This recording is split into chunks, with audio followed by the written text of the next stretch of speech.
Bismillahirrahmanirrahim. Assalamualaikum warahmatullahi wabarakatuh.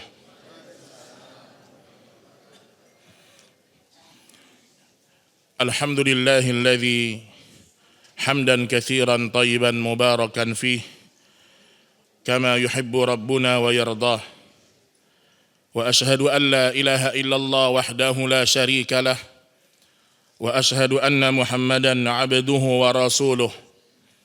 يا أيها الذين آمنوا اتقوا الله حق تقاته ولا تموتن إلا وأنتم مسلمون يا أيها الناس اتقوا ربكم الذي خلقكم من نفس واحدة وخلق منها زوجها وبث منهما رجالا كثيرا ونساء واتقوا الله الذي تساءلون به والأرحام إن الله كان عليكم رقيبا أما بعد فإن أصدق الحديث كتاب الله وخير الهدي هدي محمد صلى الله عليه وسلم وشر الأمور محدثاتها فإن كل محدثة بدعة وكل بدعة ضلالة وكل ضلالة في النار.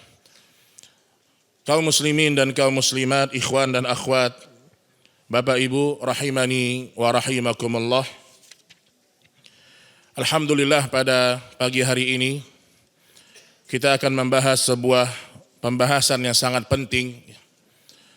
Apalagi kita berada di zaman di mana rasanya seorang tidak bisa bahagia kecuali dia punya harta yang banyak. Muncul kalimat-kalimat baik di kalangan para pemuda, baik di kalangan para pengusaha-pengusaha sukses, apalagi motivator berlaga ustadz, seakan-akan mengatakan muslim wajib kaya. Seakan-akan ingin mengatakan muslim wajib kaya. Demi Allah kalimat ini 100% batil, Pak. Demi Allah saya katakan, dengan ilmu yang saya pelajari walau sedikit, dengan ayat-ayat Allah yang kita telaah, sunnah-sunnah Rasulullah yang kita renungi, demi Allah kalimat muslim wajib kaya, kalimat batil. Karena ada kata wajib. Termasuk mengatakan tidak bisa bahagia kalau tidak punya banyak harta. Garis bawahi kalimat banyak. Saya tidak mengatakan kita tidak boleh menjadi orang kaya, tidak. Saya tidak mengatakan kekayaan itu tidak bisa membuat kita bahagia, bisa. Tapi tidak mesti banyak. Baik Bapak Ibu sekalian, tema ini, apa judul temanya Pak? Bahagia tanpa banyak harta. Ini bisa dipraktekkan atau cuman teori kajian? Ibu-ibu kira-kira gimana Bu? Ibu ketika baca tema itu, bahagia tanpa banyak harta, kira-kira, oh ini Ustadz sedang menghibur kami, atau benar-benar bisa diamalkan? Demi Allah benar-benar bisa diamalkan. Saya sengaja bawa buku yang ditulis oleh Ustadz Yazid rahimahullah. Nanti silakan merujuk dalil-dalil lengkapnya dalam kitab beliau. Karena kita penting untuk membaca syarah hadis dari orang yang kita tahu ketakwaan dan kehati-hatiannya. Karena sebagian hadis-hadis Nabi yang berbicara tentang kesederhanaan, kezuhudan, digiring kepada pemahaman Nabi itu enggak miskin. Nabi itu enggak miskin. Nanti kita jelaskan ya. Nabi dalam hidupnya melalui beberapa fase kehidupan. Ada yang dia giring kepada sebuah kalimat, Nabi itu mengajak para sahabat kaya. Buktinya para sahabat punya banyak sebagian kuda-kuda tunggangan yang baik, betul. tapi mengatakan Nabi tidak pernah miskin, ini kalimat yang harus diperbaiki. Saya akan bacakan beberapa dalil yang menggambarkan bagaimana kehidupan Nabi dan para sahabat. Betul, kita tidak mungkin bisa sampai seperti kezuhudan mereka, tidak mungkin. Tapi paling tidak kita masih memahami kehidupan Nabi itu penuh dengan kesederhanaan, bahkan tidak sering Nabi menahan dari sebagian kebutuhannya. Baik, pertama, seorang muslim diperintahkan oleh Allah untuk hidup zuhud. Apa makna hidup zuhud? Hidup miskin? Bukan. Bisa jadi ada orang kaya tapi dia zuhud. Tapi jangan dibahas orang kayanya. Tapi bahaslah bahwasanya zuhud itu meninggalkan sesuatu yang tidak bermanfaat di akhirat. Itu zuhud. Meninggalkan sesuatu, tarku ma la yanfa' fil akhirah. Yang namanya orang zuhud, dia tinggalkan sesuatu yang tidak bermanfaat di akhirat. Mau dia orang kaya, mau dia orang miskin, kalau gaya hidupnya seperti itu, dia zuhud. Apa kata Nabi Shallallahu Alaihi Wasallam dari hadis Abul Abbas Sahal bin Sa'ad meriwayatkan, sahabat Nabi Shallallahu Alaihi Wasallam, qala, dia berkata, atan Nabiya Shallallahu Alaihi Wasallam rajulun, seorang datang kepada Nabi Shallallahu Alaihi Wasallam kemudian berkata, ya Rasulullah, dullani ala amalin, idza ana amiltuhu ahabbani Allah wa ahabbani an-nas. Ini permintaannya sangat indah dari seorang sahabat. Ya Rasulullah, tunjukkan saya sebuah amalan, kalau saya kerjakan, Allah cinta kepada saya dan manusia juga cinta kepada saya. Kemudian Nabi mengatakan, izhad fid dunya yuhibbakallah. Zuhudlah engkau hidup di dunia, Allah akan cinta kepadamu. Wazhad fima fi aidin nas yuhibbakallah. Dan zuhudlah engkau dari apa yang ada di tangan manusia, manusia itu akan mencintaimu. Apa pesan Nabi? Zuhudlah, Allah akan cinta kepadamu, dan zuhudlah dari apa yang ada di tangan manusia. Maksudnya jangan sedikit-sedikit minta sama orang. Sedikit-sedikit minta, sedikit-sedikit mengeluh, sedikit-sedikit menunjukkan kefakiran.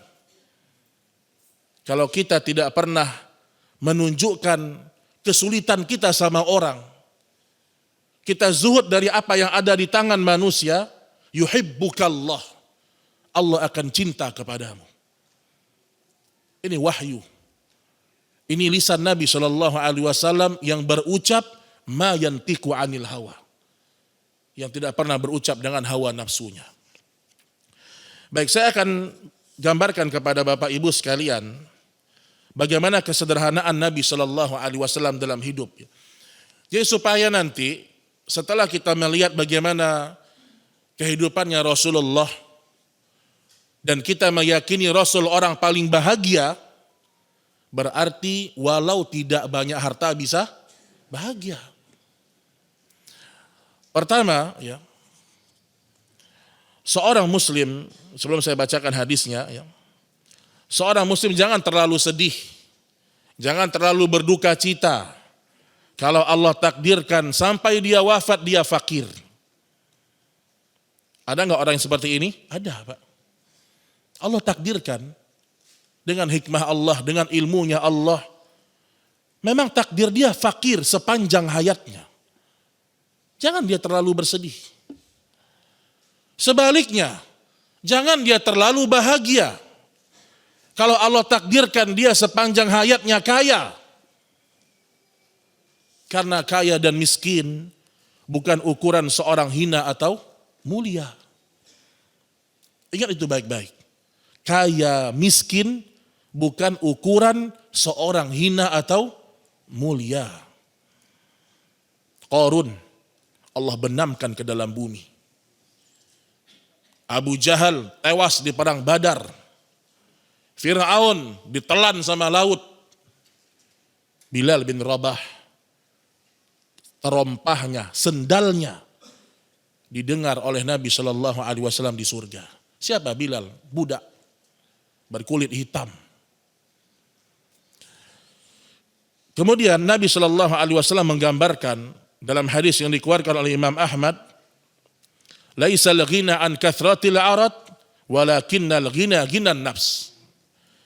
Hakikat kekayaan, orang kaya yang sebenarnya bukan yang banyak harta bendanya.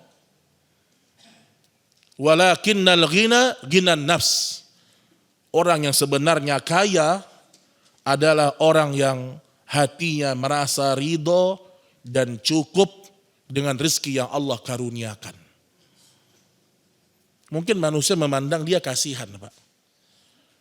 Mungkin ada sebagian ikhwan kita atau para akhwat kita rajin pengajian, Masya Allah, kalau datang perintah sholat, azan, dia tidak pernah terlambat dengan sepeda bututnya atau dia berjalan kaki, keliling kemana-mana jualan. Kita mengira kasihan orang ini. Udah pengajian tapi kok enggak Allah kasih rezekinya ya Ustadz. Kasihan. Menurut kita Pak. Tapi kalau dia ridho dengan apa yang Allah takdirkan, dia orang yang paling bahagia di muka bumi. Bahkan nanti saya sebutkan, ada seorang yang lewat di hadapan Nabi, nanti ada hadis yang saya bacakan. Dan ini orang yang fakir, tapi dia soleh, dia beriman kepada Allah, rajin ibadah. Kata Nabi, orang yang seperti ini, satu orang yang kayak gini, lebih baik daripada dunia dan seisinya. Ini dalil yang pertama bahwasanya kaya itu bukan kaya harta benda. Oh, tapi kan kalau kaya enak Ustadz. Enak kalau kaya Ustadz. Rumah banyak, lihat rekening saldo, hati tenang. Saya tidak memungkiri kaya itu mendatangkan kebahagiaan. Tapi bukan segala-galanya Pak.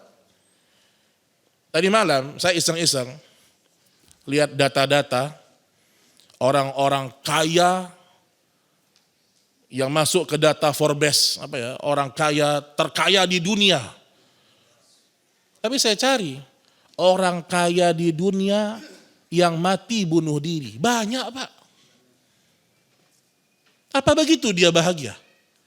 Kalau dia bahagia, dia nggak mati bunuh diri, bergelimang dengan harta. Ternyata di akhir hayatnya sebagian mereka menabrakkan dirinya ke kereta. Apa itu tanda orang bahagia? Enggak. Sebagian orang punya harta, punya tabungan, Masya Allah, di mana-mana uangnya. Kalau mau tidur harus minum obat penenang. Pandai-pandai Ustadz aja itu. Udah datang orang sama kita ngeluh Pak. Ustadz ini kan tempat curhatnya orang. Semua ngeluh sama Ustadz. Ustadz pun kere juga gak bisa bantu. Ustadz, terkadang yang datang orang-orang yang berduit, gak tenang hati dia. Dia udah berusaha gak tenang. Sampai ada yang mengatakan, saya harus minum obat tenang Ustadz. Subhanallah Pak, lihat. Dan Anda mau nanya sama antum. Allah ketika membagikan rezeki kepada manusia, Bapak Ibu sekalian, sama atau beda-beda? Kenapa enggak Allah samakan? Tergantung ilmunya Allah. Tergantung ilmunya Allah. Kenapa? Nah di sini kata para ulama, seandainya kebahagiaan itu mutlak karena adanya harta, banyaknya harta, maka niscaya Allah akan membagi rata yang namanya harta itu. Tapi dengan adanya si kaya, adanya si miskin, itu tidak membuat mereka tidak bisa bahagia. Yang kaya bisa bahagia, yang miskin tetap bisa bahagia. Buktinya Allah tidak samakan semua harta mereka.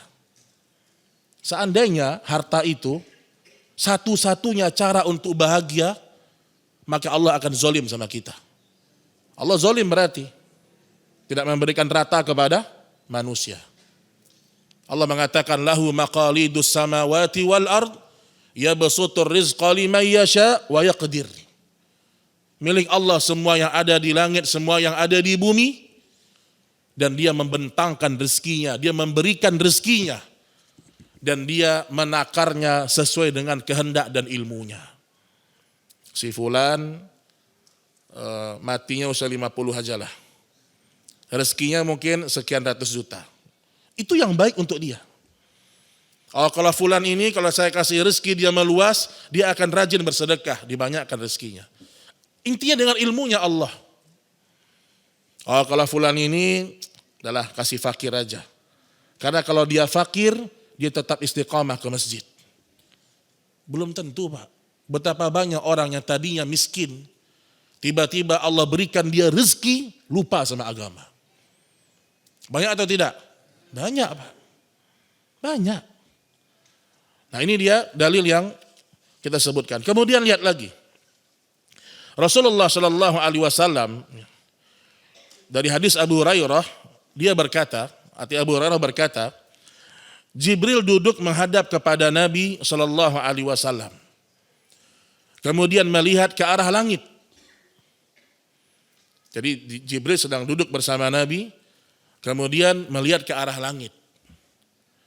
Ternyata ada seorang malaikat turun, kemudian Jibril mengatakan, ya Rasulullah, ya Muhammad, malaikat ini tidak pernah turun sebelum ini. Semenjak dia diciptakan, baru turun sekali ini. Tatkala malaikat ini turun, maka dia berkata kepada Rasulullah, wahai Muhammad, Rabbmu telah mengutusku kepadamu untuk memberimu pilihan. Apa pilihan yang ditawarkan? Apakah engkau ingin Allah menjadikanmu raja sekaligus nabi? Lihat pilihannya. Atau engkau ingin menjadi seorang hamba sekaligus rasul? Pilihan yang sangat kontras. Yang pertama, engkau ingin jadi raja plus nabi. Atau ingin menjadi seorang hamba Allah plus nabi. Maka Jibril ketika mendengar itu, beliau mengatakan, tawadu ya Muhammad, merendahlah wahai Muhammad di hadapan Rabbmu. Maka Nabi menjawab, bal abdan rasula, bahkan aku memilih menjadi seorang hamba sekaligus rasul. Kalau seandainya menjadi raja, itu yang terbaik, itu yang paling afdol, itu yang paling selamat di akhirat, Nabi pilih itu. Kan bisa aja kalau Nabi pilih menjadi raja, Nabi paksa semua masuk Islam. Bisa atau tidak? Bisa. Kalau menjadi raja, hidup enak, nyaman, dihormati orang. Tapi bukan di situ kebahagiaan. Tapi Nabi pilih, aku ingin menjadi hamba dan sekaligus seorang nabi. Ini hadis dikeluarkan oleh Imam Ahmad dan Ibnu Hibban dengan sanad yang sahih sesuai syarat Muslim. Dalil yang kedua menunjukkan Rasul tidak ada ambisinya terhadap dunia. Kemudian yang ketiga, Rasul pernah berdoa kepada Allah. Ini saya ingin penuhkan semua dengan dalil supaya seorang tidak ragu bahwasanya dengan dia mengikuti petunjuk agama dia pasti bisa bahagia. Rasul pernah berdoa sama Allah. Di antara isi doanya Nabi Shallallahu Alaihi Wasallam meminta kepada Allah rezeki, tapi sekedar untuk bisa bertahan hidup. Apa kata Nabi? Allahumma ja'al rizqa ali Muhammad qutan. Hadis riwayat Imam Bukhari dan Muslim. Apa doa Nabi? Allahumma ja'al rizqa ali Muhammad qutan. Ya Allah, jadikanlah rezeki keluarga Muhammad dari makanan pokok, penghilang rasa lapar. Siapa yang mau berdoa seperti ini? Biasanya kan doanya Allah target sekian ya Allah. Nabi doanya apa Pak? Ya Allah, jadikan rezekiku cukup untuk penghilang rasa lapar. Nggak minta rumah yang luas, nggak minta harta yang melimpah, nggak minta kedudukan yang tinggi, enggak Pak. Seandainya Nabi minta rezeki, Nabi hanya minta sekedar aku bisa ibadah, aku bisa menegakkan tulang, aku bisa membaca Quran, sekedar penghilang rasa lapar. Itu kan Nabi Ustaz. Ingat ikhwan, wa khairal hadi hadi Muhammad. Sebaik-baik petunjuk, petunjuk Muhammad sallallahu alaihi wasallam. Makanya kadang-kadang ya, kita kasihan melihat umat ini, justru para dai yang seharusnya mencontohkan kesederhanaan, mencontohkan seharusnya kezuhudan kepada murid-muridnya, malah sebagian dai menunjukkan kemewahan. Ini, Khalid bin Walid juga punya, jangan bahas itu. Enggak sesuai, enggak masuk itu dalilnya, Pak. Ada sebagian dai, dia seakan-akan mengesankan jadi muslim itu harus mewah, harus kaya. Sebagian pamer mobil, ya itu tidak. Enggak tahu dapat uang dari mana. Mungkin karena keturunan Rasulullah banyak mobilnya. Pamer mobil. Ada lagi sebagian ustadz dai pamer motor, pamer rumah. Nabi hanya minta sama Allah kutan, penghilang rasa lapar. Lihat lagi, kalau masih ada yang ragu mengatakan Nabi itu pernah di fase miskin, baca hadis ini nih. Hadis riwayat Imam Bukhari dan Muslim. Ini hadis mau dikemanakan?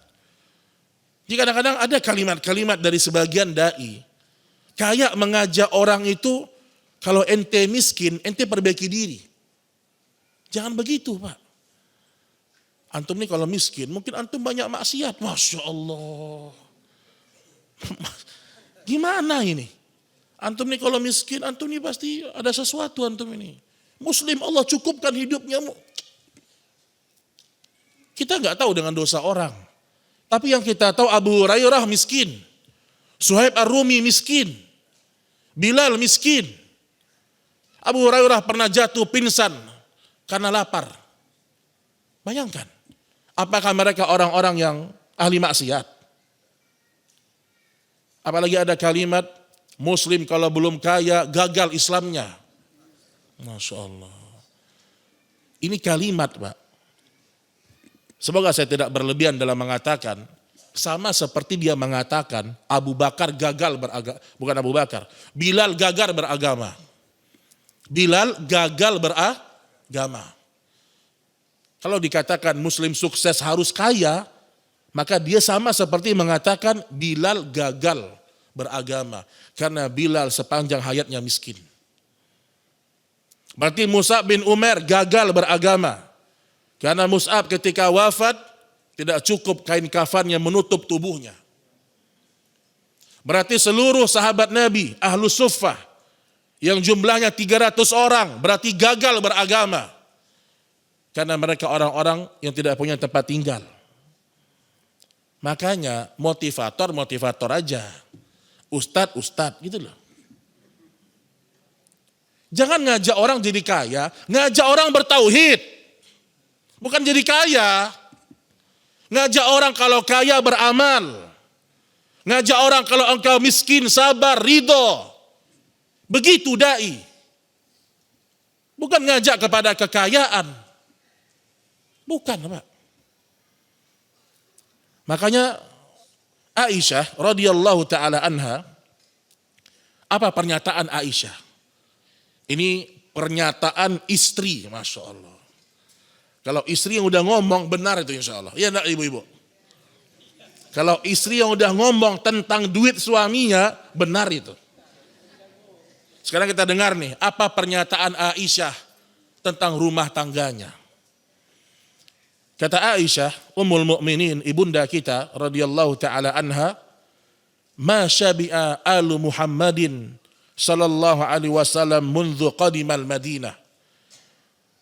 Keluarga Nabi Muhammad sallallahu alaihi wasallam tidak pernah kenyang semenjak pindah ke Madinah. Semenjak hijrah, keluarga Nabi Muhammad sallallahu alaihi wasallam tidak pernah kenyang min ta'amin bur, dari makan gandum, thalatha layalin tibaan hatta qubit. Keluarga Nabi Muhammad tidak pernah kenyang semenjak pindah ke Madinah dari makan gandum selama 3 malam berturut-turut sampai beliau wafat. Subhanallah. Kemudian lihat lagi, di antara kezuhudan Rasul sallallahu alaihi wasallam, beliau tidak memperbanyak harta kekayaan di dunia, tapi beliau sibuk untuk beribadah sama Allah. Apa kata Nabi? Apa kata Aisyah? Tuwfiya Rasulullah sallallahu alaihi wasallam, Rasul wafat, hadis Bukhari Muslim, wa dir'uhu marhunah inda Yahudi fi 30 sa'an min sya'ir.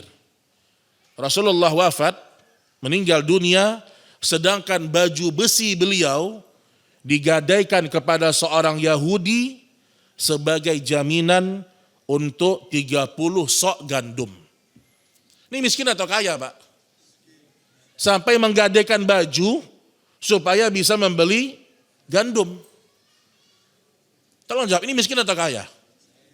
Miskin. Miskin, Pak. Iya, Nabi pernah di fase kaya, pernah. Jadi kalau kita ikutkan semua fase kehidupan Nabi, beliau pernah kaya, kemudian beliau hidup sederhana, kemudian di akhir hayatnya miskin. Tapi Allah cukupkan, miskin maksud saya, Allah cukupkan beliau. Siapa orang yang sampai menggadaikan bajunya untuk membeli makan Pak, gandum? Kalau ada orang sekarang, dia gadaikan mungkin apa? Dia rumah terlalu besar misalnya. Dia gadaikan HP-nya harganya 2 juta. Dia gadaikan untuk bisa beli beras. Miskin atau kaya itu? Miskin. Untuk beli beras. Untuk kebutuhan pokok. Nabi wafat dalam kondisi seperti itu. Apakah Abu Bakar tidak tahu? Apakah Utsman bin Affan yang kaya tidak tahu? Yang jelas Nabi berarti tidak pernah mengeluh kepada sahabat. Bahkan gak pernah minta-minta dalam kondisi merendahkan di hadapan sahabat. Ini Rasul kita tercinta, Pak. Jadi kalau dikatakan apakah bisa bahagia walaupun tidak banyak harta, sangat bisa. Harus yakin. Kenapa? Karena yang namanya kebahagiaan itu Allah yang tanamkan di hati kita. Allah yang tanamkan kebahagiaan.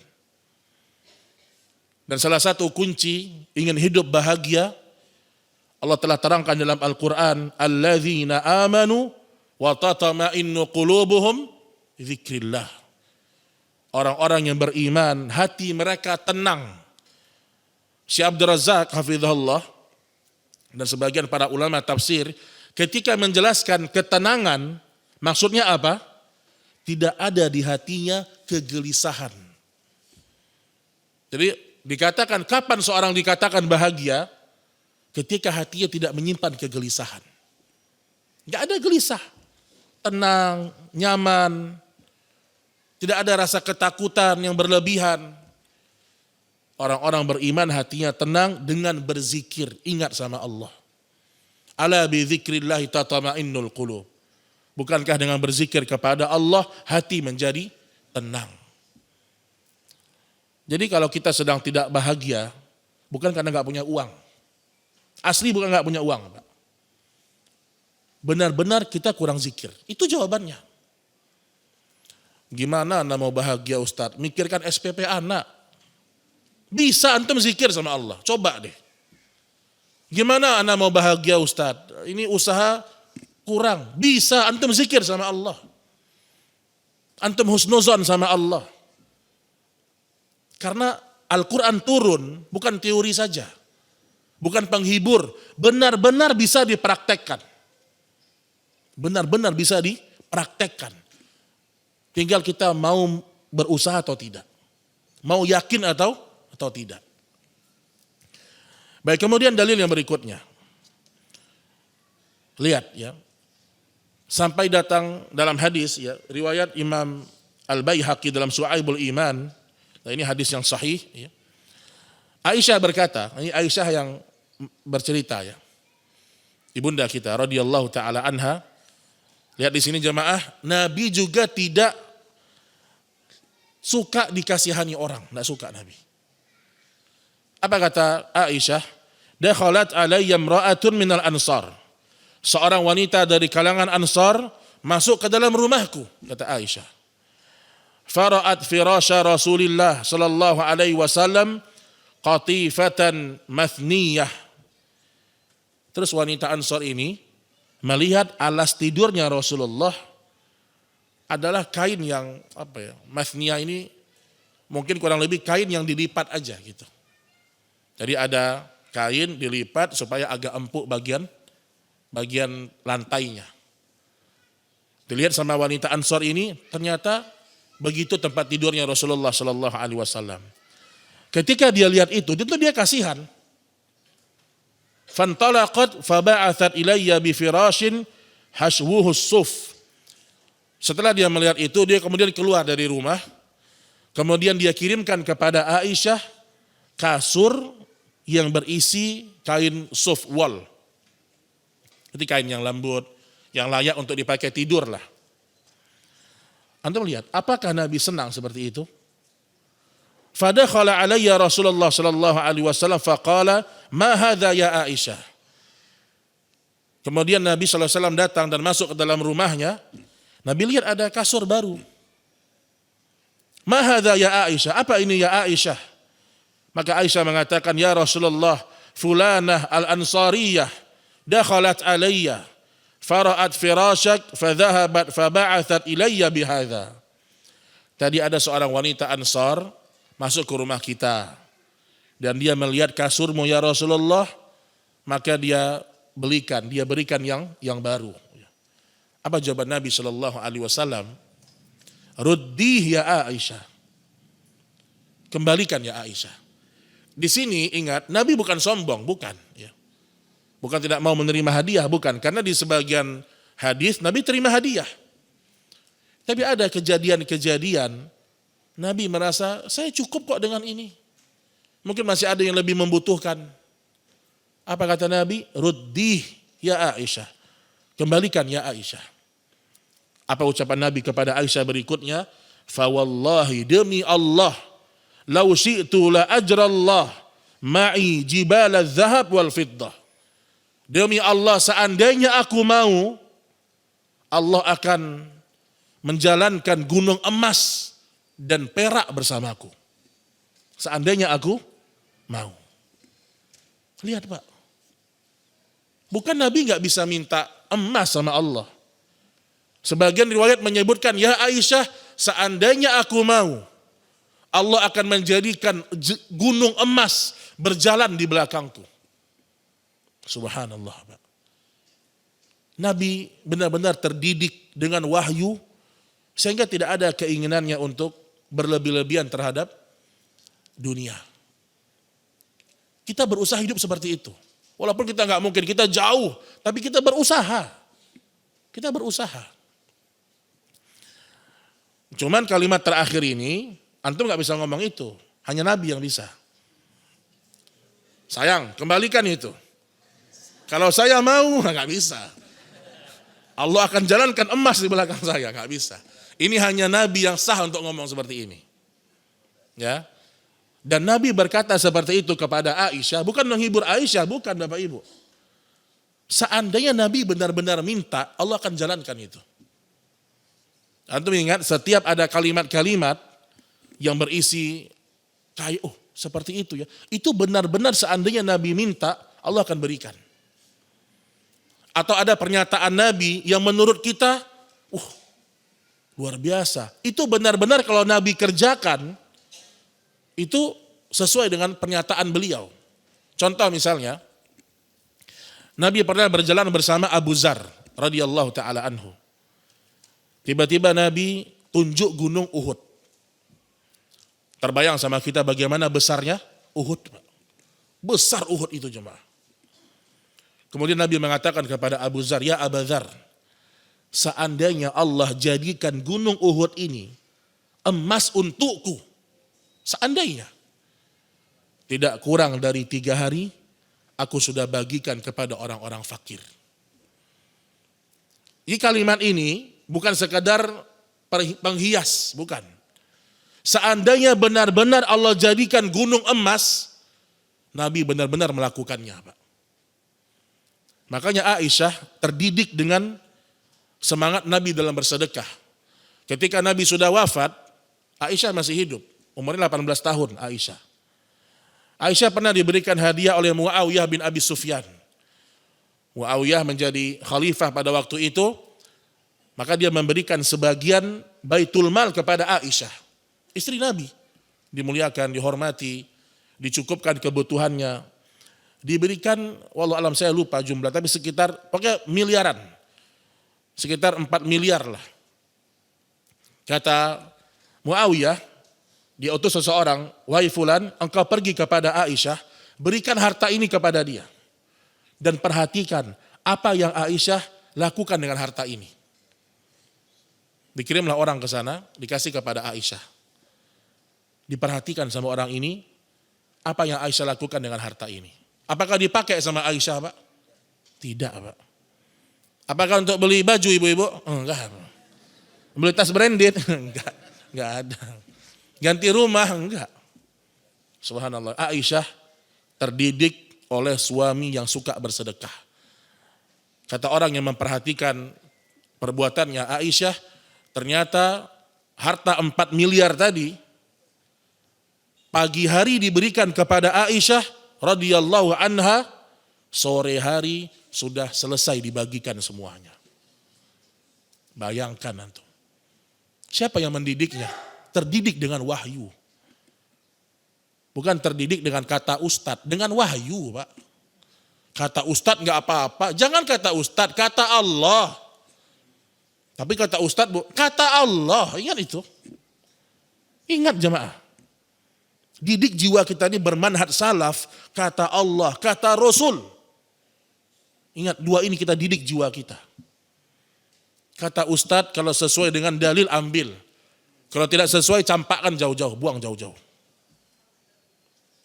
Ini cara seorang muslim beragama. Karena terlalu banyak kalimat kata ustadz ternyata salah. Ternyata salah. Jangan kayak orang Yahudi kita menerima mentah-mentah semua yang kata pendetanya katakan, jangan. Kita seorang muslim, qala Allah wa qala Rasul, itu yang paling agung dalam hati kita. Kalau Allah mengatakan bisa, pasti bisa. Gak ada yang tidak. Jangan kita mengingkari yang namanya ayat-ayat yang berkaitan dengan kebahagiaan walau dalam kondisi sulit. Nah ini dia jemaah sekalian, rahimahullahu ta'ala. Kemudian ya, di antara dalil yang lain, ya, yaitu tentang kisah Rasulullah Sallallahu Alaihi Wasallam dalam hadis yang dikeluarkan oleh Al-Imam Bukhari dan Muslim dari Abdullah bin Abbas, falamma balagtu haditha Ummu Salamah. Ini kisah panjang tapi saya baca sebagian hadisnya, yaitu ketika Rasulullah menjauhi istri-istri beliau. Ingat tentang kisah istri-istri Nabi meminta tambahan nafkah. Kemudian Nabi Shallallahu Alaihi Wasallam tinggal di sebuah ruangan kecil. Jadi Nabi pernah meninggalkan istri-istrinya hampir 1 bulan, ya, atau 1 bulan kurang lebih, dan beliau selama 1 bulan itu tinggal di tempat yang kecil. Kata dalam riwayat disebutkan, falamma balagtu haditha Ummu Salamah, ketika aku menyampaikan hadis Ummu Salamah, tabassama Rasulullah Sallallahu Alaihi Wasallam. Ini kata Umar bin Khattab. Kata Umar, ketika aku menyampaikan hadis Ummu Salamah, Rasulullah tersenyum dan beliau sedang berada di atas tikar yang tidak ada pelapis antara tubuh beliau dengan tikar tersebut. Berarti tidur langsung bagian tikar. Tikar zaman kita aja Pak, yang tikar-tikar murah. Kalau kita tidur ada jejaknya atau tidak? Jejak. Ini Nabi tidur yang benar-benar tikar yang sederhana. Ya. Di bawah kepala beliau Sallallahu Alaihi Wasallam, wa inda rijlahi qardhan masbuban. Di bawah kepala beliau ada bantal, diletakkan bantal yang terbuat dari kulit yang sudah disamak. Alasnya adalah serabut pohon kurma. Di kaki beliau ada dedaunan yang digunakan untuk membersihkan kulit yang terkumpul. Jadi kondisinya kayak gitu tuh ruangannya. Di sebelah kepala beliau ada kulit yang digantung. Aku pun melihat bekas tikar di badan beliau bagian samping, maka aku pun menangis.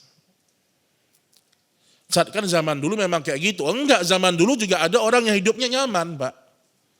Ada orang yang punya kasur bagus, punya rumah mungkin lebih layak, tidak pakai pelepah kurma. Jadi saya ingin mengatakan, jangan sedikit-sedikit itu kan zaman dulu. Enggak. Ini gambaran kefakiran di masa itu. Gambaran kefakiran di masa itu.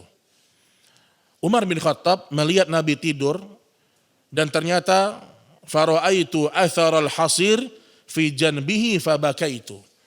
Aku melihat di samping tubuhnya Nabi ada jejak ya tikar-tikar yang keras tadi.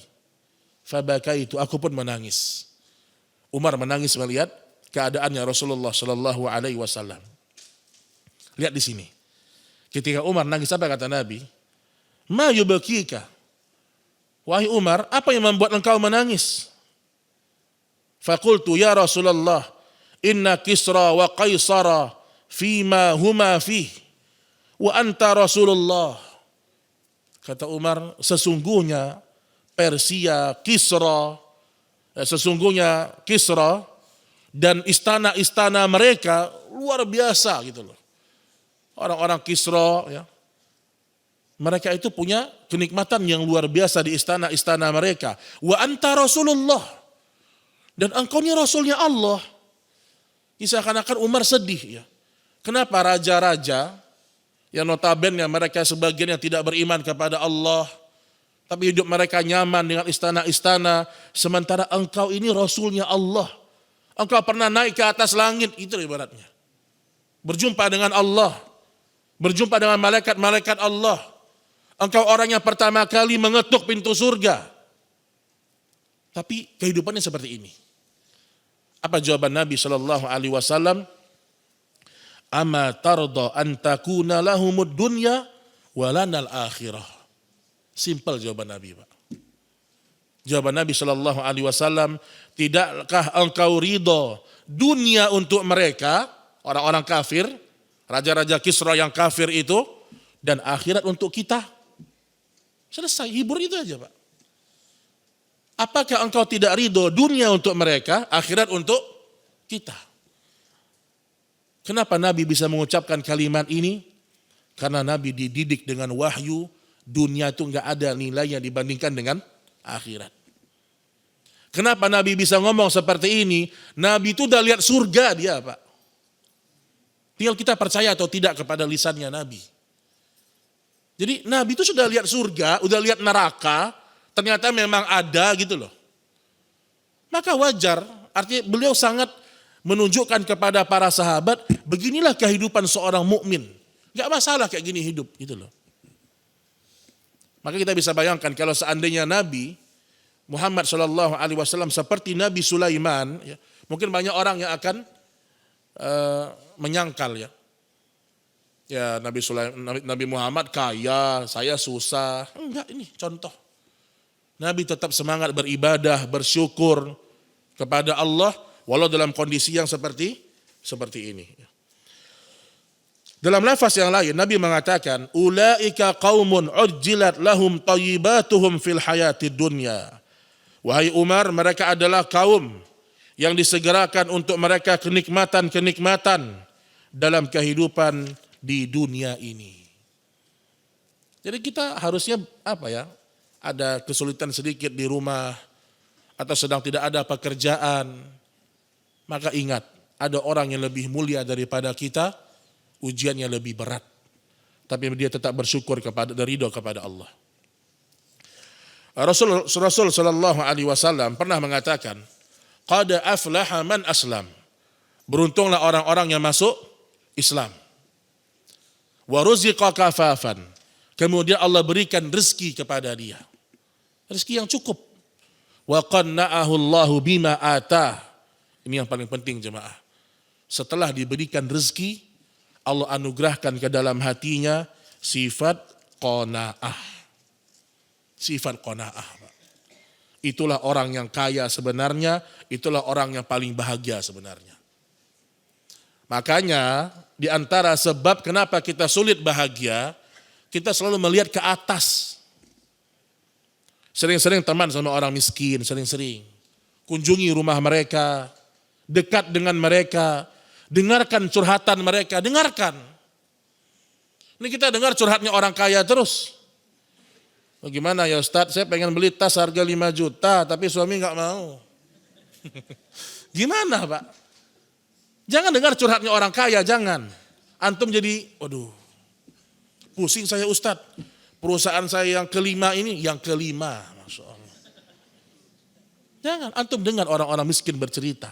Bantu. Dengar Pak, supaya kita ini bersyukur. Supaya kita ini bersyukur. Makanya wasiat Nabi kepada Abu Dzar apa? Unzuru ila man huwa asfala minkum. Wala tanzuru ila man huwa fawqakum. Wahai Abu Dzar, ada 7 wasiat, tapi salah satunya ini. Wahai Abu Dzar, engkau lihat orang yang berada di bawahmu. Asfal, asfal itu apa? Asfal as-safilin apa? Yang paling bawah. Kalau perlu nih, siapa paling sulit hidupnya di Cipinang Muara? Berteman sama dia. Nabi mengatakan, berteman dengan dia. Coba dengar apa pembicaraan dia. Bagaimana dia dengan hartanya, bagaimana sulitnya kehidupannya. Bahagia antum dengar itu Pak. Bahagia. Ibu-ibu juga gitu. Jangan teman sama ibu-ibu yang kaya-kaya terus.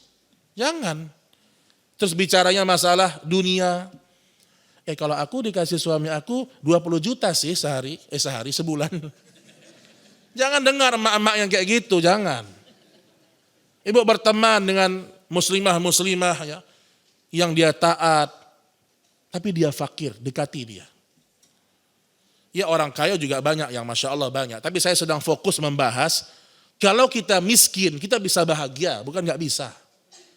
Karena pasti masih ada yang lebih miskin daripada kita. Ingat itu. Kata Nabi kepada Abu Dzar, lihat orang yang berada di bawahmu. Wala tanzuru ila man huwa fawqakum. Jangan lihat orang yang sedang berada di atasmu. Karena dengan itu engkau tidak akan bersyukur dengan nikmat yang Allah kasih. Oh Masya Allah Pak. Tidak ada habisnya jemaah. Kalau kita melihat ke atas, itu akan berkurang kebahagiaan kita. Maka sebagian para ulama salaf, mereka ketika menasehati, kalau hidup di dunia ini, jangan terlalu ambil level dunia yang paling tinggi.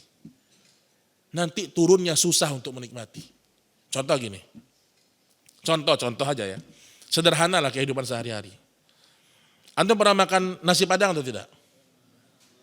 Kok setengah-setengah jawabannya? Pernah gak? Pernah. Kita makan di rumah makan Padang, yang standar ya, bukan restoran standar. Udah terasa enak, udah cukup di situ aja. Nah nikmati itu, terasa enak. Tapi antum melihat ya, sebagian orang, pengen cari yang lebih enak lagi, pergi ke rumah makan sederhana. Sederhana makan nih, enak. Nanti yang sebelumnya ini, antum susah turunnya.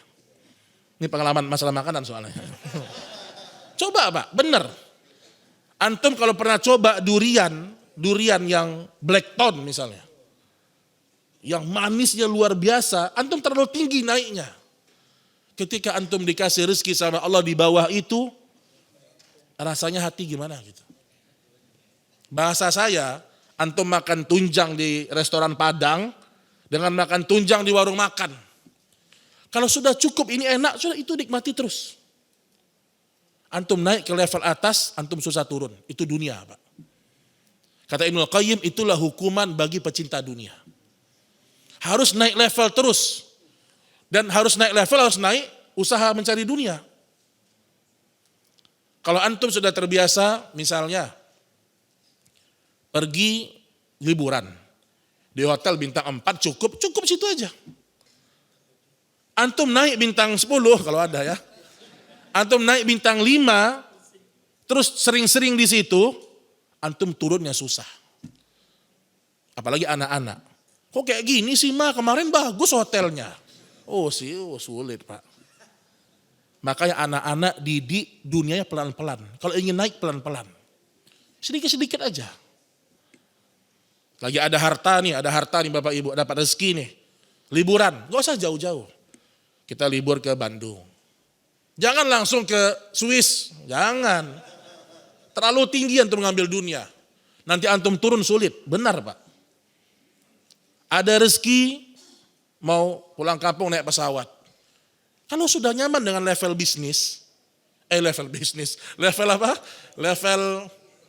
ekonomi, udah enak, nyaman, cukup udah. Kita tidak membahas halal haram, boleh-boleh aja. Cuman yang namanya dunia seperti itu. Ekonomi cukup, udah. Naik ke level bisnis dan sering-sering di sana. Ketika antum tidak ada harta, antum turun level, rasanya kurang kebahagiaan. Itu benar-benar dirasakan oleh para pecinta dunia termasuk kita. Dalam semua lini, ibu-ibu coba lihat. Dulu ibu-ibu sebelum suaminya kaya dibelikan gamis harga 150.000, alhamdulillah senang dia. Tapi setelah suaminya punya kemampuan lebih, coba deh yang 800.000, Masya Allah. Coba 800.000, memang boleh, saya bilang boleh, bagus. Tapi saya mencontohkan, begitulah dunia. Beli yang 800.000, beli yang 900.000. Nanti temannya ngasih jilbab hadiah yang harga 200.000, nggak dipakai sama dia. Kenapa? Dia sudah terbiasa dengan yang mewah, yang mahal. Bahkan ada yang sampai jutaan. Padahal udah cukup dengan mungkin yang gamis sekian, cukup udah. Terus uangnya kemana? Uangnya berikan, sedekahkan. Begitu kehidupan Nabi Pak. Digambarkan Aisyah ketika dia membagi-bagikan harta kepada orang-orang fakir. Pernyataan sebagian para sahabat yang hidup di masa itu, kami melihat baju ibunda kami Aisyah. Ternyata ada belasan tambalan di bajunya. Selama fungsinya masih baju, menutup aurat, Aisyah lebih mengutamakan orang lain. Jadi bertambah penghasilan, jangan bertambah gaya hidup, jangan. Tambah penghasilan, tambahlah sedekah. Baru kita akan bahagia Pak. Maka kita kadang-kadang lihat ada orang-orang kaya, Masya Allah memang. Semakin dia kaya, hidupnya gak berubah Pak. Dia hanya main di level itu aja. Di level yang memang dia rasa cukup. Padahal dia bisa lebih. Ada orang kaya, Masya Allah dia bangun masjid ya. Tapi kalau kita lihat rumahnya, biasa aja.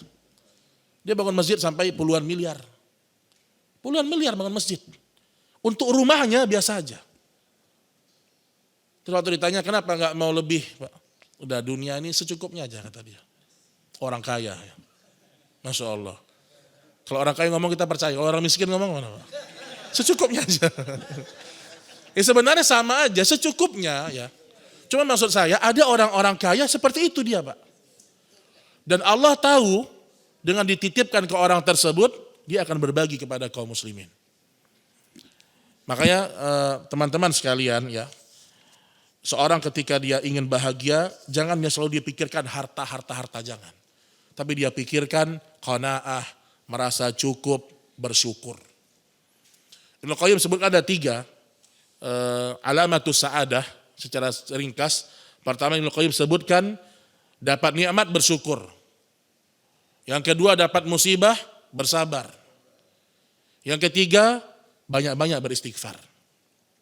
Ini 3 faktor kebahagiaan yang utama. Dapat rezeki, ada nikmat, mau besar mau kecil, alhamdulillah. Dapat nikmat.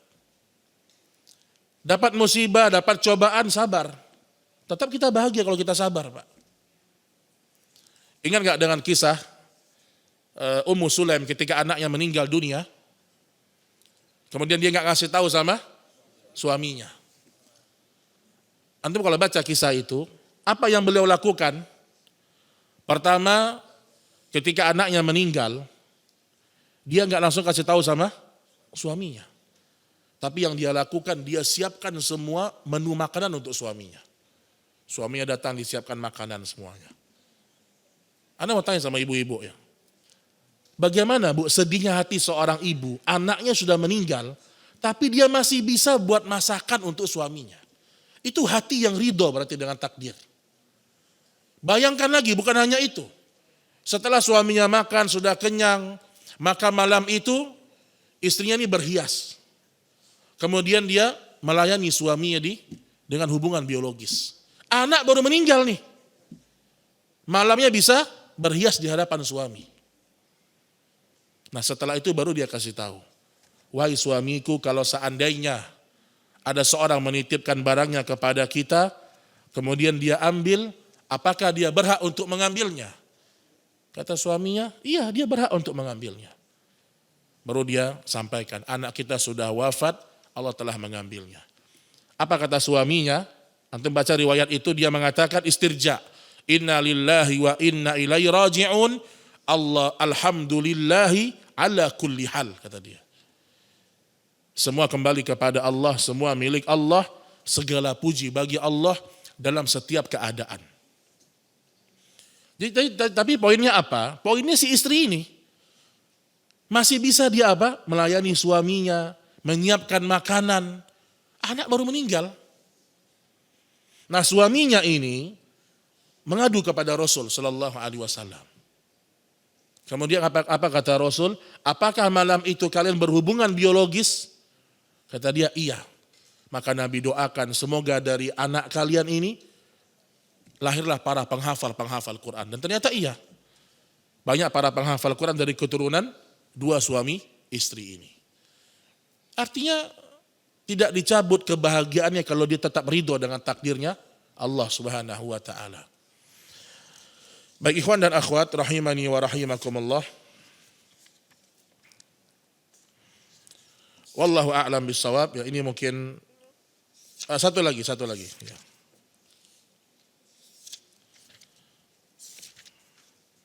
Satu dalil lagi tentang kisah di masa Rasulullah Sallallahu Alaihi Wasallam.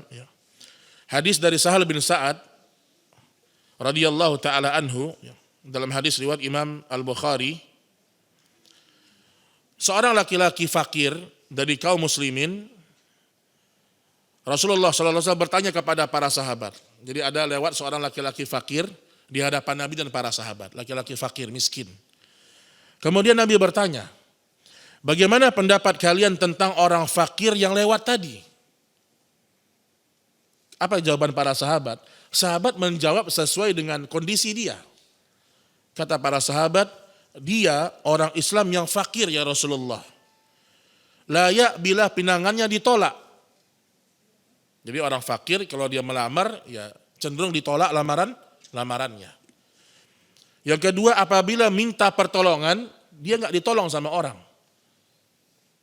Dan yang ketiga, kalau dia berbicara, banyak orang tidak mendengar dia. Karena dia fakir. Apa kata Rasul Sallallahu Alaihi Wasallam?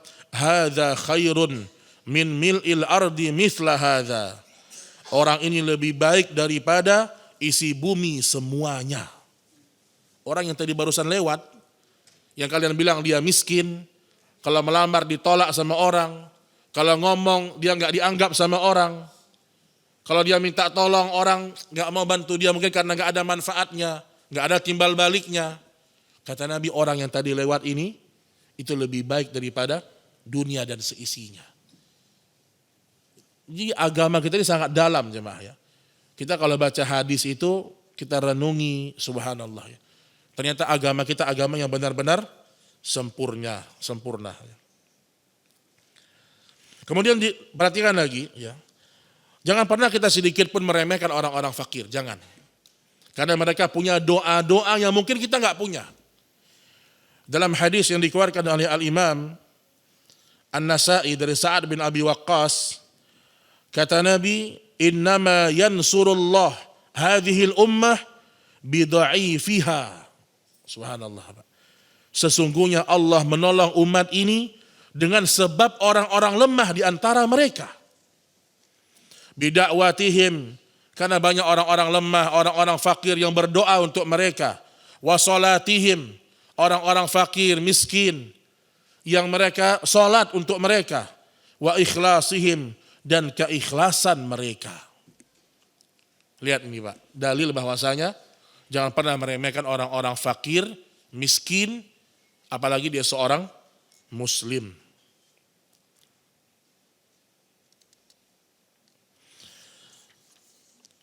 Baik, ma'asyiral muslimin rahimani wa rahimakumullah. Nabi juga pernah mengatakan, ma nafa'ani malun qat illa malu Abi Bakar. Di sini kalau masalah harta sebagai penutup, Rasul juga memuji orang-orang yang punya harta tapi mereka menderma di jalan Allah. Nabi juga puji. Jadi Nabi tidak menafikan orang kaya kemudian mereka berjuang dengan kekayaannya. Nabi juga puji mereka. Kata Nabi SAW, tidak ada harta yang lebih bermanfaat bagiku selain hartanya Abu Bakar. Dipuji hartanya Abu Bakar. Jadi sebenarnya harta, dia tidak tercela secara zat, enggak. Tapi dia tercela ketika dia dikeluarkan untuk maksiat. Dicari untuk maksiat. Zatnya dia tidak tercela. Zatnya tidak tercela. Sebagaimana hawa nafsu, kata Ibnu Taimiyah, hawa nafsu dia tidak dicela secara zatnya. Tapi hawa nafsu dicela ketika dia menyelisihi perintah-perintah Allah. Dicela hawa nafsu tersebut. Kemudian Nabi juga mengatakan, ni'mal malu salih lirrajulis salih. Harta terbaik adalah yang dimiliki oleh seorang yang soleh. Itu harta terbaik. Ini bukan motivasi untuk nyari duit banyak-banyak, bukan. Seandainya sekarang kita punya harta dan kita soleh dengan harta tersebut, itulah sebaik-baiknya harta. Jadi bukan motivasi mengumpulkan dunia sebanyak-banyaknya, bukan. Kenapa? Karena Nabi tidak pernah mengkhawatirkan umatnya miskin, tidak pernah. Dalam hadis yang lain Nabi SAW pernah mengatakan, ma akhsha alaikum. Aku tidak pernah takut kalian itu miskin, kata Nabi. Tapi yang aku takutkan ketika dunia dibentangkan untuk kalian. Fatanafasuha kama tanafasuna min qablikum. Kalian berlomba-lomba mengejar dunia. Kemudian kalian binasa sebagaimana orang-orang dulu binasa karena dunia mereka. Jadi kalau ada, kita punya anak misalnya, satu kaya raya parah kaya rayanya. Yang satu lagi miskin. Miskin juga parahnya. Mana yang lebih kita khawatirkan, Pak? Harusnya yang kaya. Petunjuk Nabi yang kaya, bukan yang miskin. Nabi sudah mengatakan, aku tidak takut umatku miskin, gak takut Nabi. Yang aku takutkan kalau umatku kaya raya. Dibentangkan dunia, sampai bahasa Nabi itu busitat, dibentangkan dunia. Artinya mau apa aja bisa. Bayangkan antum, mau apa aja bisa. Mau maksiat A, maksiat B, maksiat C bisa. Orang miskin mau maksiat A, oh nggak punya duit nggak bisa. Jadi kata para ulama, orang-orang kaya, kenapa fitnah mereka besar dalam masalah harta? Ada dosa-dosa yang orang miskin terhalangi dari itu. Gak bisa dia. Mau pasang nih, tahu mau pasang? Pasang judi. Uang nggak ada, gimana mau pasang judi? Ini duit ada, pasang berapa ratus juta. Jadi maksud saya terkadang orang kalau fakir, dia lebih selamat agamanya. Makanya hadis yang mengatakan kefakiran dekat kepada kekufuran, ini hadisnya lemah, hadisnya palsu ya. Tidak ada itu, tidak sahih itu. Karena bertolak belakang dengan hadis yang sahih. Juga riwayat-riwayatnya banyak yang lemah. Jadi mulailah robah pikiran kita. Saya takut kalau anak saya kaya raya. Dan saya tidak takut kalau dia miskin. Tapi saya takut kalau dia ngutang sama saya. Jadi demikian, semoga bisa difahami ya. Wassallallahu ala nabiyina Muhammad. Mungkin sebelum kita akhiri, dipersilakan kalau ada pertanyaan Bapak Ibu sekalian.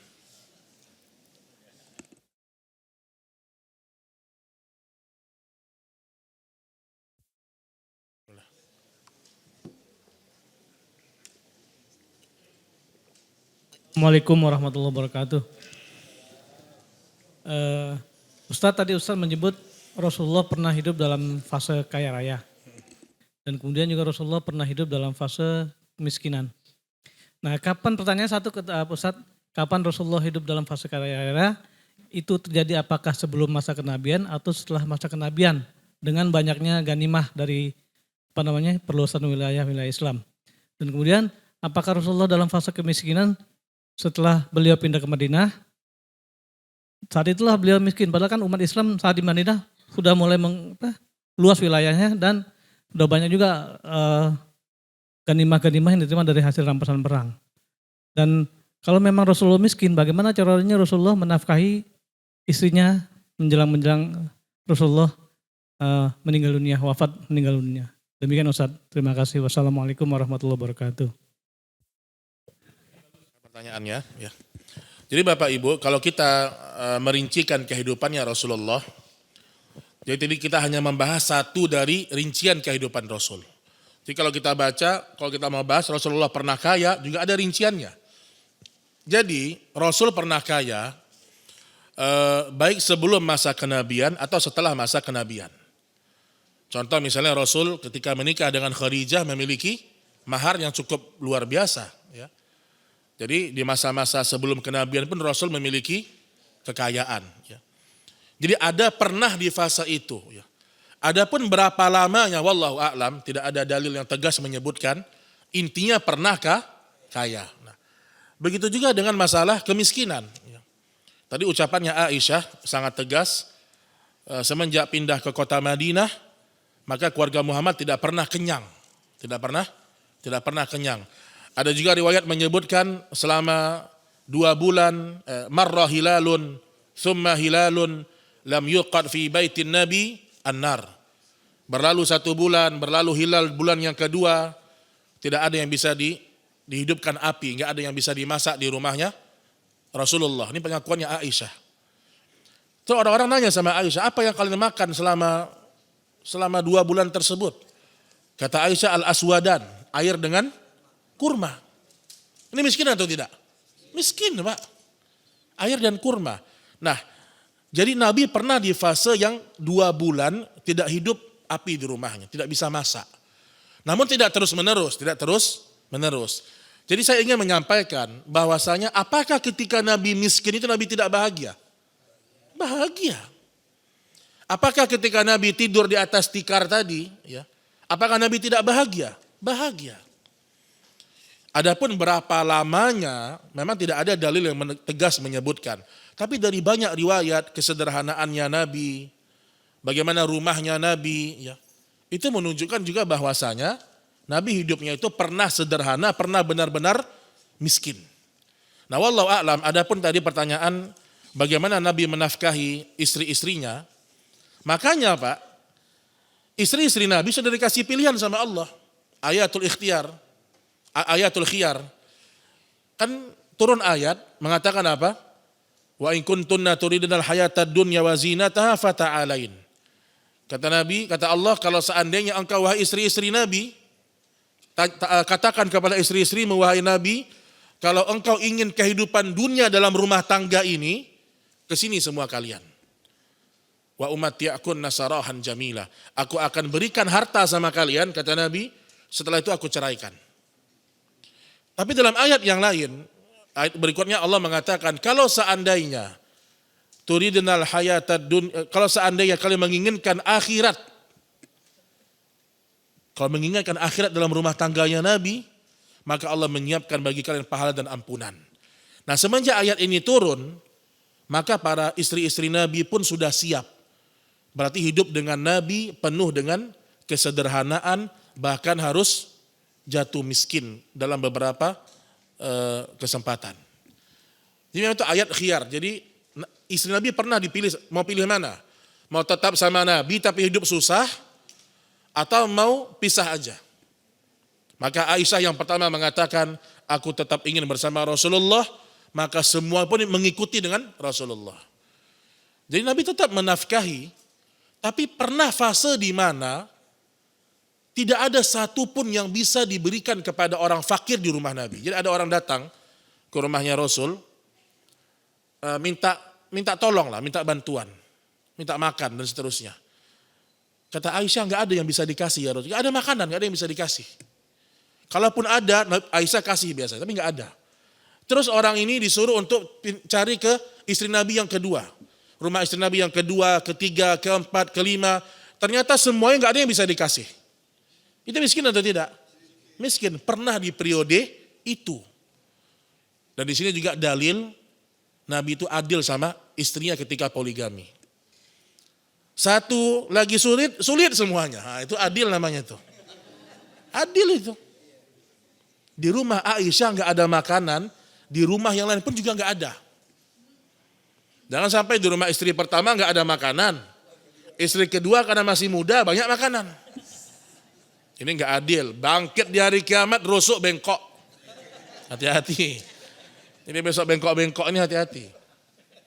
Tapi Nabi adil sampai seperti itu loh Pak. Sampai masalah tempat tinggal masing-masing ada. Tapi jangan bayangkan tempat tinggalnya kayak berarti harus, enggak. Nabi sangat sederhana. Nah wallahu a'lam, mungkin ketika Nabi menafkahi itu di fase sederhana Nabi Shallallahu Alaihi Wasallam. Nabi punya tunggangan, bahkan Nabi beli dari Abu Bakar, itu di fase sederhananya ada. Tapi pernah miskin. Bahkan menunjukkan sampai di akhir hayatnya beliau miskin. Makanya kita kalau baca buku sebagian ulama sirah disebutkan Nabi benar-benar di fase miskin di akhir-akhir hayat. Jadi semakin dekat, semakin tua, semakin dekat kepada Allah, semakin zuhud, sampai baju besinya pun digadaikan untuk membeli makanan pokok. Ya, di sini dalil bahwasanya miskin tidak menghalangi poligami, itu juga berarti. Iya atau tidak? Iya. Jadi nggak mesti gaji saya masih sekian, nggak mesti. Kalau istri ente siap hidup miskin nggak apa-apa. Tapi nyarinya susah ya gitu, susah. Ya. Karena yang namanya kewajiban apa? Makanan, tempat tinggal, kemudian pakaian. Itu yang wajib. Itu yang wajib ya. Ya wallahu a'lam bissawab. Ya silakan Pak ya.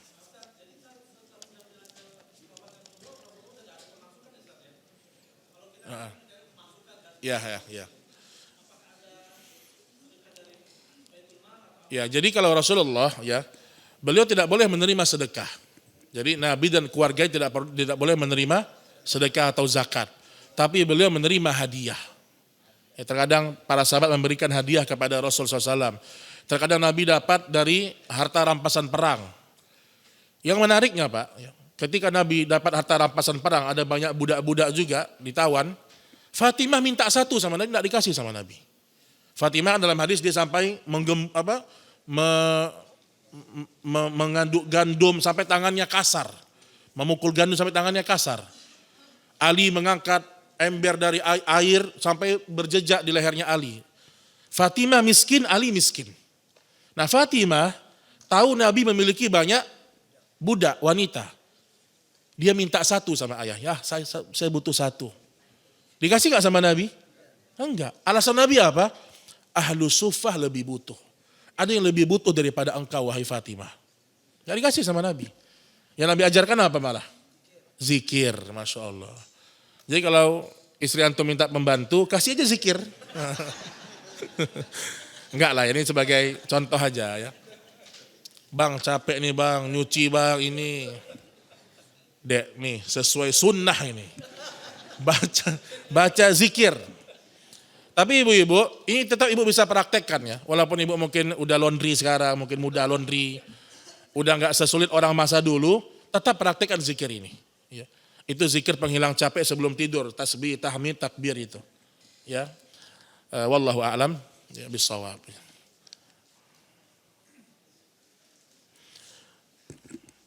Bagaimana pendapat Ustadz dengan perkataan bahagia secukupnya, bersedih seperlunya, bersyukur sebanyak-banyaknya. Inilah motivator itu. Bahagia, kok bahagia secukupnya? Bapak Ibu, ya. Orang mukmin kalau sudah bahagia dalam ibadahnya, apa kata Allah? Walladzina amanu asyaddu hubban lillah. Orang-orang beriman itu kalau sudah cinta sama Allah, itu cintanya luar biasa. Dan kecintaan kepada Allah mendatangkan kebahagiaan. Hidup bahagia bersama Allah. Kita kalau sudah bahagia baca Quran, itu tidak tanggung Pak. Lihat Imam Syafi'i. Saking bahagia ya dengan zikir bisa khotam sampai 60 kali. Itu kan kebahagiaan Pak. Para ulama ada yang baca buku sampai 16 jam. Apakah mereka tidak bahagia? Bahagia itu Pak.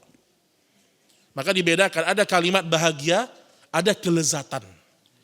Dalam maksiat bukan kebahagiaan. Dalam maksiat apa? Kelezatan. Contohnya apa? Perbuatannya sama, tapi yang satu halal yang satu haram. Contoh, ada suami istri nikah baik-baik, akad nikah.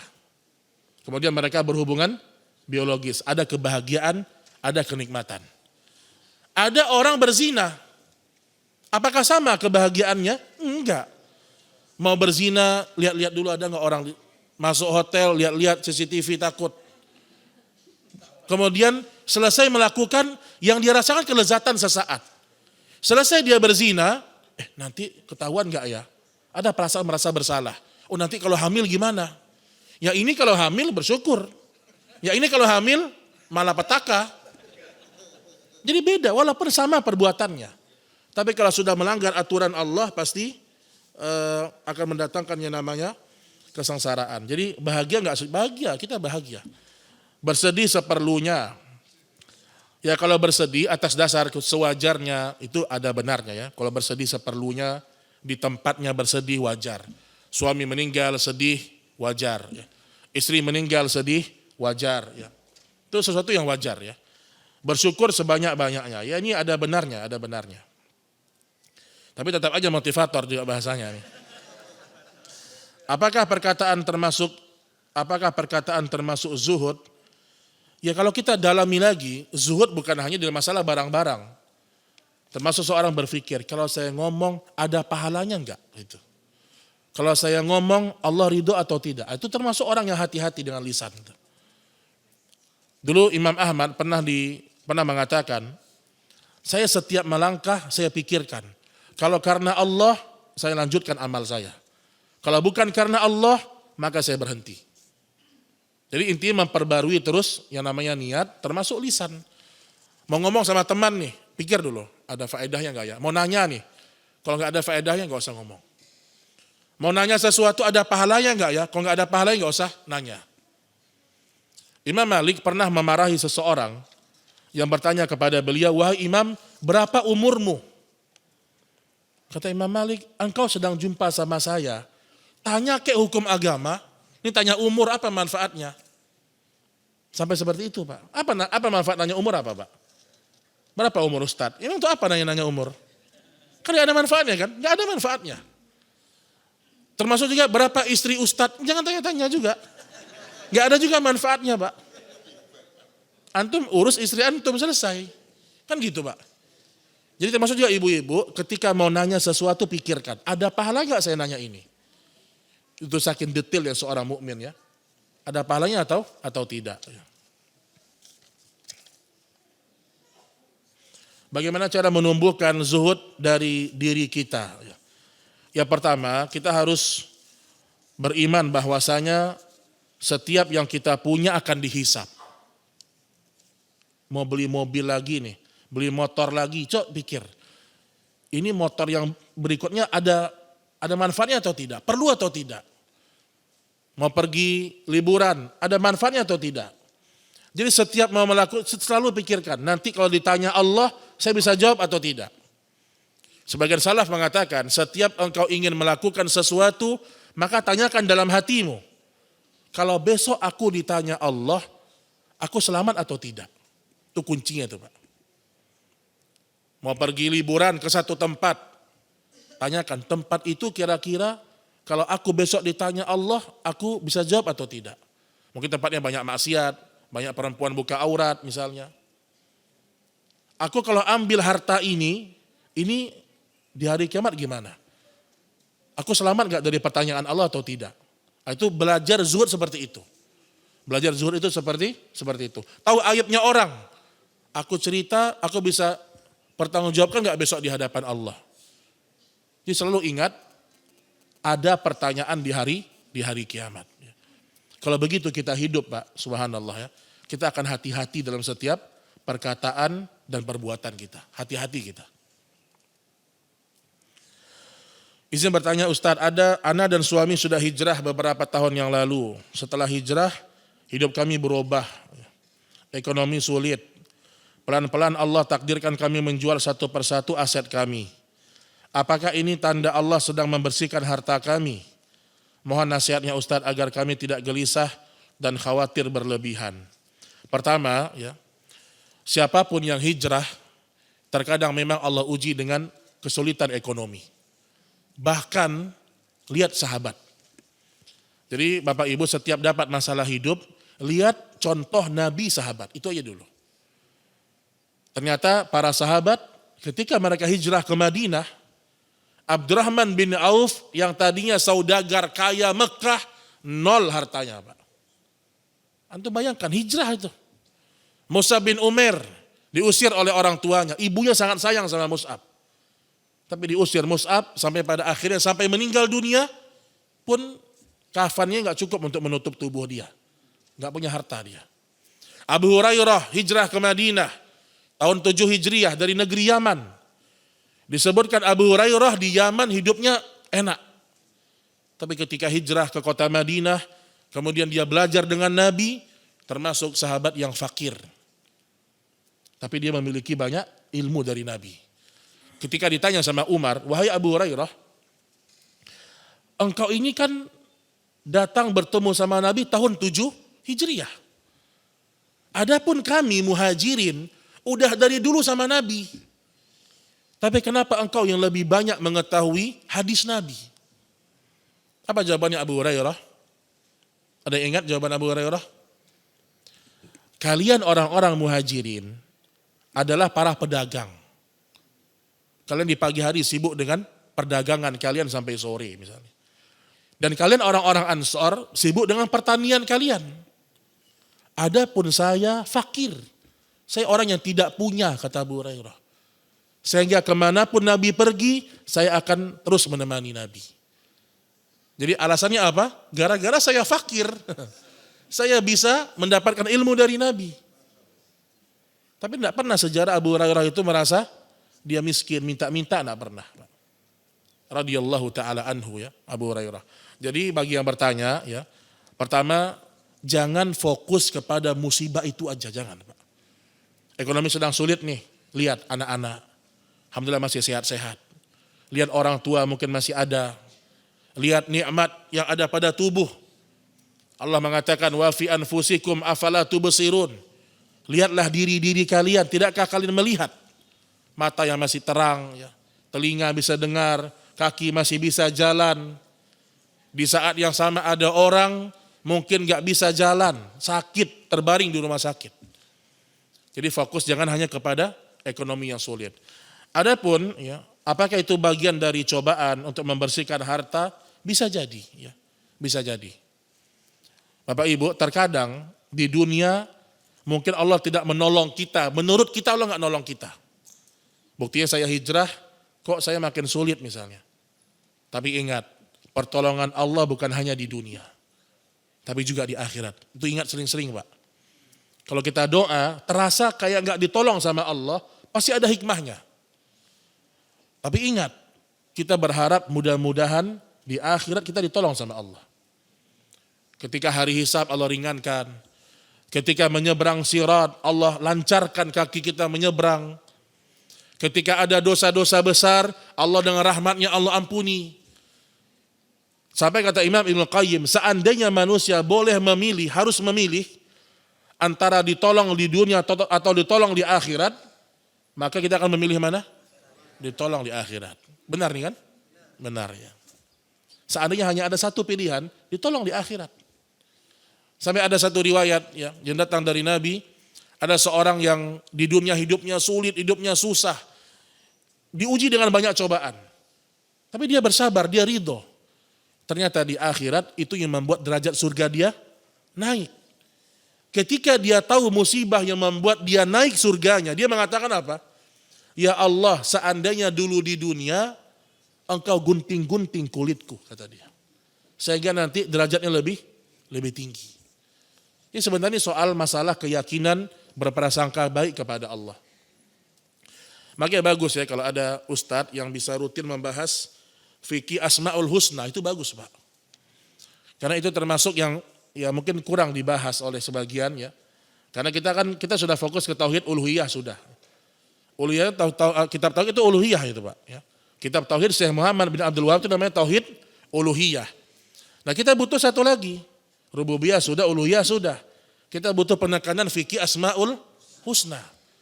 Kita mengenal Allah lebih dalam maksudnya. Ar-Rahman, Ar-Rahman ini kayak apa? Al-Jabbar, Maha Perkasa ini seperti apa? Ar-Razzaq, pemberi rezeki ini seperti apa gitu loh. Katanya pemberi rezeki, kok saya sulit? Nah, itu maknanya apa Ar-Razzaq? Itu sangat indah ya, itu bahasan yang sangat bagus sebenarnya. Fikih Asmaul Husna ya. Mengenal Allah Subhanahu wa taala. Apakah boleh kita menggadaikan di pegadaian syar'i perhiasan kita untuk keperluan anak kita? Pertama, cek dulu benar-benar syar'i atau tidak. Itu dulu, dicek apakah benar-benar syar'i atau tidak. Apakah orang tua wajib bertanggung jawab dengan utang anak-anak kita? Enggak, utang masing-masing, Pak. Tetapi kalau seorang mampu membayarkan utang anaknya itu kebaikan. Atau seorang anak membayarkan utang orang tuanya itu kebaikan. Tapi apakah wajib? Tidak. Yang wajib si anak ketika orang tua meninggal, ternyata orang tuanya ada hutang, sebelum warisannya dibagi, itu warisan dipakai untuk bayar hutang orang tua dulu. Itu kan urusan orang tua, jangan. Bayarkan, itu kewajiban. Jadi pemakaman, pemandian, pemakaman jenazah itu diambil dari harta sendiri, harta si mayit. Yang kedua, sebelum dibagikan warisan, termasuk juga masalah utang si mayit. Harta warisan misalnya 1 miliar, hutang si mayit 900 juta, ya keluarkan dulu. Berarti yang warisan cuma 100 juta. Begitu pembagian warisan Pak. Tapi kalau ada anak-anak yang durhaka dia nggak mau tuh. Itu kan utang ayah, terserah ayah lah. Saya 1 miliar aja saya ambil. Ini anak durhaka ini Pak. Ya, anak durhaka itu.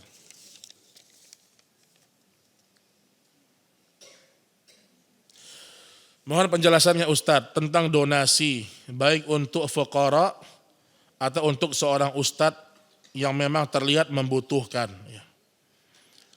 Ya pertama kalau kita memang lihat ada seorang fakir ya, membutuhkan dia, kita bantu semampu kita.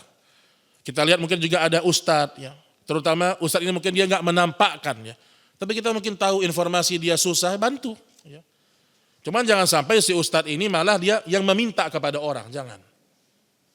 Sampai dia foto dirinya di rumah sakit, lagi sakit, Allahul Musta'an, Masya Allah. Untuk apa Pak? Apakah manusia bisa memberi rezeki? Enggak. Jadi nggak perlu juga seorang ustadz dia mengeluh, menunjukkan kesedihannya, enggak. Saya ingat ucapan Ustadz Yazid itu. Kalau seandainya masih bisa orang di rumah dengan istrinya makan nasi pakai kecap, jangan minta sama orang. Ini baru guru ini Pak. Ini baru guru ini. Cuman banyak orang yang nggak mampu kayak beliau dibilang kaku. Banyak sebagian ustadz nggak mampu seperti itu dibilang kaku, dibilang keras. Padahal itulah sesuatu yang paling afdol. Kita ketika beliau sakit, kita nggak pernah baca satupun info di foto di rumah sakit untuk ustadz ya, nggak ada Pak. Yang pengen bantu datang aja, datang. Karena beliau tidak meridhoi perbuatan itu memang. Ini tidak sedikit-sedikit ya menunjukkan kesusahan sama orang ya. Jadi bukan masalah kita nggak mau bantu orang. Jangan tunjukkan kesulitan sama orang, tunjukkan sama Allah. Jangan tunjukkan. Maka termasuk juga para ustadz, sedikit-sedikit jangan dia mengandalkan jamaahnya. Selama dia dakwah bisa jalan sendiri-sendiri dia jalan. Sendiri dia jalan Pak. Urusan orang mau bantu itu kebaikan. Boleh aja dia terima. Tapi dia nggak minta-minta sama orang. Apa yang bisa dia jalan, dia jalan. Karena sebagian orang terlalu menampakkan kesulitan. Ada juga kemarin seorang ustadz anaknya sakit di rumah sakit RS PON ya. Ini cerita dari dokter langsung ke saya. Ustadz ini malah marah dia Pak. Jadi dia ngajar di satu tempat lah. Yang ada kaitannya dengan rumah sakit ini. Anaknya sedang sakit. Tapi sulit dapat mungkin kamar. Sampai dia bawa, saya kan dakwah di sini, masa nggak dipermudah? Loh, apa urusannya ente dakwah di sini? Ente dakwah untuk ente pahalanya. Sampai pengurus ini pun malu. Padahal kami pengen memberikan yang terbaik untuk ustadz itu, tapi ketika dia ngomong gitu, kami kok jadi kurang respect jadinya. Itulah tadi kata Nabi apa Pak? Wazhad fima aidin nas. Zuhudlah dengan apa yang di tangan manusia. Tenang aja jemaah, kita kalau susah, kita nggak minta-minta sama orang, kita ngadu-ngadu sama Allah, nanti Allah akan menggerakkan hati manusia kalau memang harus membantu kita. Kalau memang harus bantu kita, Allah yang gerakkan hati manusia. Tapi jangan kita yang ngemis, jangan. Ini hal yang sangat memalukan ya. Karena kita mengajarkan orang untuk bertauhid, untuk tidak mengemis, tapi fakta kehidupan kita kok mencontohkan sama orang. Banyak pertanyaannya. Banyak hidup susah kayaknya. Udah habis. Terakhir nih. Bagaimana jika yayasan internasional atau non-muslim ingin merenovasi rumah yang atapnya sudah hancur karena si pemilik orang yang tidak mampu, donasi dari saudara jauh dari mencukupi. Bagaimana Pak Ustadz, apakah boleh mohon penjelasannya? Bagaimana jika yayasan non-muslim ingin merenovasi rumah yang atapnya sudah hancur karena si pemilik orang yang tidak mampu, donasi dari saudara jauh dari mencukupi. Oh berarti yang donasi ini dia juga susah gitu ya? Hah? Oh baik. Bagaimana Pak Ustadz, apakah boleh mohon penjelasannya? Ya kalau memang ada non-muslim, dia mau bantu orang Islam nggak apa-apa sebenarnya. Selama tidak ada syarat, ingat ya. Selama tidak ada embel-embel, kamu harus ikut agama saya, ikut acara ini, enggak boleh. Tapi kalau murni dia membantu, enggak ada masalah. Nabi pernah menerima hadiah dari Muqaykis, seorang raja Mesir, ya, beragama Nasrani kalau tidak salah, Nasrani ya. Nabi terima. Ya. Jadi kalau murni pemberian, rasa kasihan, kemanusiaan, dia berikan kepada kita untuk bangun rumah dan seterusnya, itu enggak apa-apa. Ya, itu halal insyaallah taala, halal ya. Wallahu ta'ala a'lam bissawab. Baik, ini yang bisa kita sampaikan jemaah rahimani wa rahimakumullah. Berarti udah yakin ya bisa bahagia walaupun tidak banyak harta. Yakin atau tidak? Yakin, Masya Allah. Baik, nakhtatim bihadzal qadar. Subhanakallahumma wa bihamdik asyhadu an la ilaha illa anta astaghfiruka wa atubu ilaik. Assalamualaikum warahmatullahi wabarakatuh.